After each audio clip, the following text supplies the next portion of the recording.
பார்த்தா 2.5 வயசு வரைக்கும் என் பையன் பேசல, அம்மான்னு சொல்லல. நடக்க முடியாத குழந்தையா இருந்தாலும் நம்ம தான் அதை கொண்டு வரணும்னு 2.5 வயசுல ஒரு டாக்டர் போய் பார்த்தேன் சார். உன் குழந்தை உனக்கு எதுக்கும் ஆகாது, போட்டுட்டு போயிருமா, ஒரு பையன் நல்லா இருக்கான், அவனை வச்சு நீ வாழுன்னு சொன்னாரு. என்னைய அந்த வேதனையை என்னால தாங்கிக்கவே முடியல. டாக்டரே சொன்னாரு.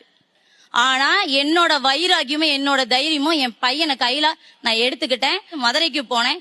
அங்க ஒரு டாக்டர் சொன்னாரு ஐக்யூ டெஸ்ட் பண்ணணும்னு சொன்னாரு. அப்ப ஒரு சாக்லேட்டும் ஒரு லெட்டும் கொடுத்தாரு. அப்ப என் பையன் லெட்டை எடுத்து கையில வச்சுக்கிட்டான், சாக்லேட் எடுத்து அப்படியே சாப்பிட்டான். ஐக்யூ டெஸ்ட்ல உன் பையன் சாக்லேட் எடுத்து வாயில வைக்கிறான். பேனா சாப்பிடக்கூடாத பொருள்னு உன் பையனுக்கு தெரியுது, சாக்லேட் சாப்பிடற பொருள்னு தெரியுது. அப்ப அது எப்படி சாப்பிடணும் தான் உன் பையனுக்கு தெரியல.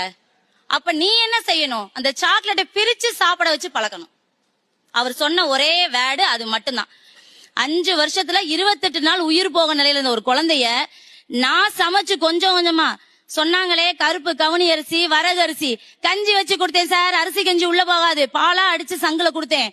28 நாள்ல என் பிள்ளை உட்காந்து 1/2 தோசை சாப்பிட்டான். உயிர் போயிரும் சொன்ன ஒரு குழந்தைய சமைக்கிறது மட்டும் பெரிய விஷயம் சார். அதை எப்படி சமைக்கணும், யாருக்காண்டி சமைக்கிறோம், எந்த முறையோட சமைக்கிறோம், உயிரையும் உடலையும் உணர்வு புறமா சமைச்சு கொடுக்கிற இடத்துல சமையல் அழகா